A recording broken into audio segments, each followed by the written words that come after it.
መጽሐፍ ቅዱስ ምዕራፍ 17 ቁጥር 31 ላይ ያለውን የእግዚአብሔርን ቃል ሲያንድ ሰው ማንበብ ጀምሩ። ከእናንተ ጋር ቶሎ ፈጥኜ ለመሄድ ስለፈለኩ ብቻ። ዳዊትም የተናገረው ቃል ተሰማ። አጠገብ ያለው ያዝና አንተ የምትናገረው ቃል ይሰማል ብሏል። ቦታ ያዙና ቀና በሉ። ይኸውላችሁ አንድ ነገር ስሙ። ከዳዊት በፊት ለ40 ዓመት ያገለገለው ሳኦልና አለ። እኔ ሳኦልን ለመተቻት ሳይሆን ሳኦል በጊዜ የእግዚአብሔርን አገልግሎት አገልግሏል፣ የራሱን መሳብ አገልግሏል። እሱ ላይ በጣም ጫን ብዬ ላልገባ ይችላል። ለምን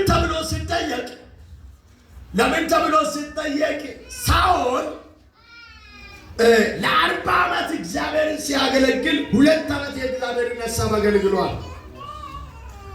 38 ዓመት የሱን የራሱን ሐሳብ አገልግሏልና እሱ የዘራውን ስለሚያጭድ ያለ ትችቱ ሳኦልን ለመተቻት አይደለም የቆምኩትና አንድ ነገር ስሙኝ።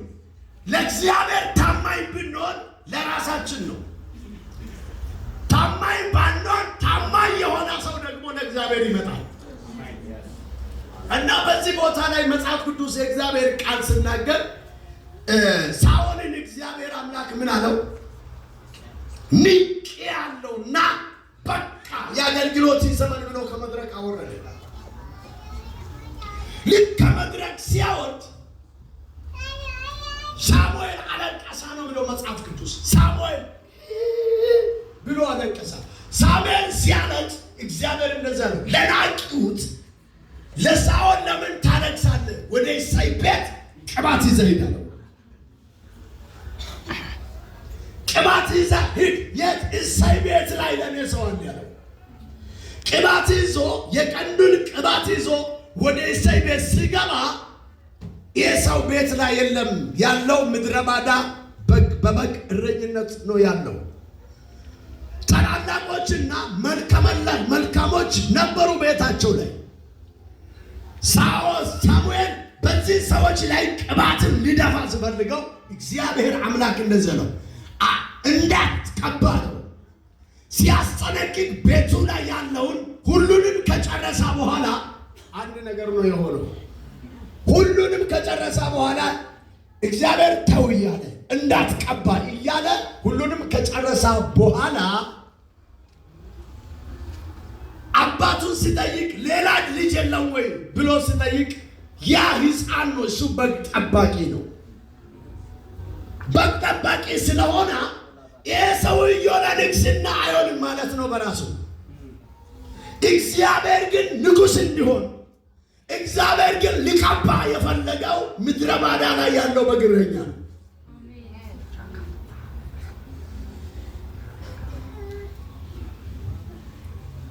በተለይም አንደኛ ሳሙኤል 16:13 ስንመለከት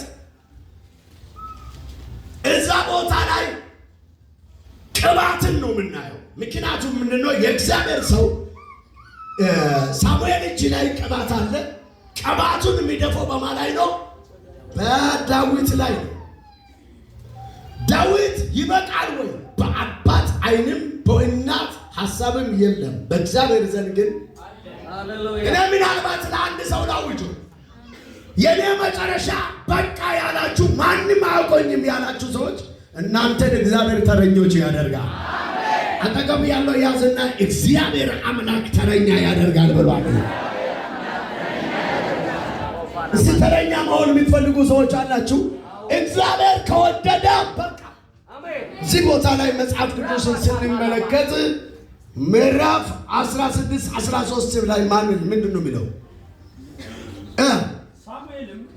ስሙኛ አንድ ጊዜ። ሳሙኤልም የዘይቱን ቀንድ ወስደው በወንድሞች መካከል ቀባው።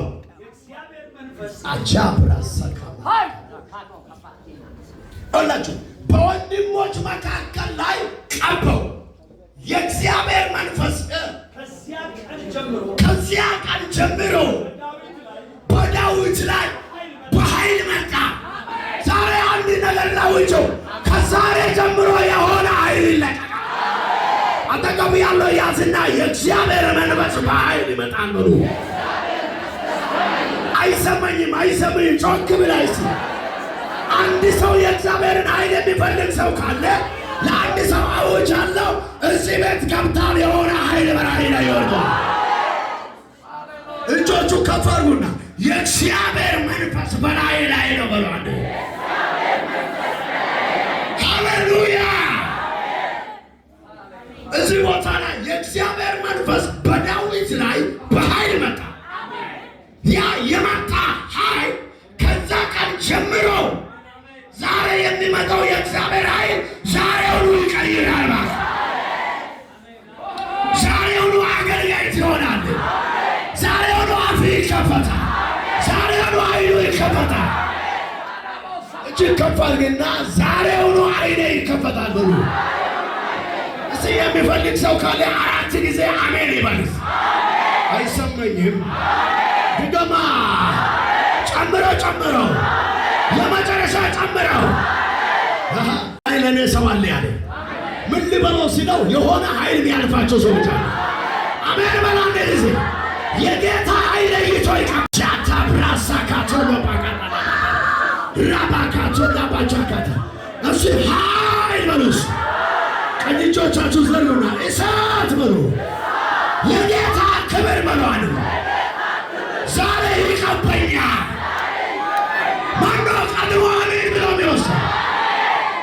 አጠገብ ያለው ያዝና በቅባት ትቀባለህ፣ በሀብት ትቀባለህ፣ በሞገስ ትቀባለህ፣ በይሩቃት ትቀባለህ፣ በማስተዋል ትቀባለህ፣ በክብር ትቀባለህ። የእግዚአብሔር ኃይል ዛሬ ብድግ ብላ ሆነባሰባረ አረፍ በሉ። የእግዚአብሔር መንፈስ ዛሬ በኃይል ይመጣል። መቼ የሚባል ዛሬ የሚባል ቃል የኔ ነው። እጅን አወዛውዝና ለራሳችሁ 4 ጊዜ ዛሬ የኔ ቀን ነው ብላ አውጆ። ድገመው። ከዛሬ ጀምሮ በላ እግዚአብሔር በክብር ይቀበኛል። የጌታ ኃይል በላይ ላይ ይወድቃል። አንድ ሰው ጆሮውን በላ ሃሌሉያ።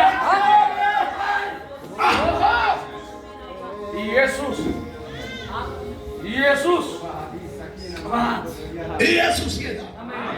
ይኸውላችሁ አባት የረሳውን ሰው እናት የረሳችውን ሰው በእግዚአብሔር ዘንድ ግን ታውቋል። ትእዛዙ የወጣው ከሰማይ። ዛሬ ልናገራችሁ፣ በማንም ዘንድ ልትረሳ ትችላለህ፣ አይታወቅም፣ አያገበኝም። ሰማይ ግን በአንተ ላይ ይከፈታል። ውሰድ። አንድ ሰው ጮኸ አሜን። ሰማይ በአንተ ላይ ይከፈታል። ሰማይ በአንተ ላይ ይከፈታል። ሰማይ በአንተ ላይ ይከፈታል። ሰማይ በአንተ ላይ ይከፈታል። አጠገብ ያለው ፊትን እያያችሁ ሰማይ በአንተ ላይ ይከፈታል በሉ። ድገሞ ባካችሁ። አንዳንድ ሰዎች የሆነ እሳት ይመጣል፣ ዓለማዊ ነገር ትጥለዋል። የሆነ ምኞት ነገር ከላይ ላይ ይበተናል። የሆነ ቅባት ሲመጣ ወደ ኃይል ትመራል። ራባካታለደ በመጨረሻ ዘመን በሴት ልጆችና በወንድ ልጆች ከመንፈስ ምን ያደርጋሉ? ትንቢት ይናገራሉ፣ ራእይ ያያሉ። አንድ ሰው ጮኸ አሜን ይላል። ትንቢት ይናገራል፣ ራእይ ታያለ። ውሰድ።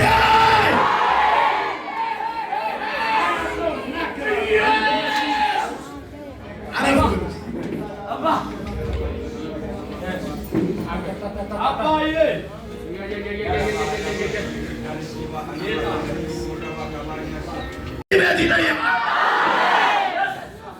አላቅም። እግዚአብሔር የሆነ ሰማይ የሚነሳል። ውሰዶ አሜን በላ። እንደ ሌላ ሰው ሆነት ይቀየራል። ሌላ ሰዎች ይሆናል። አዚም ከላይ ላይ ይነሳል። ጨለማ ከላይ ላይ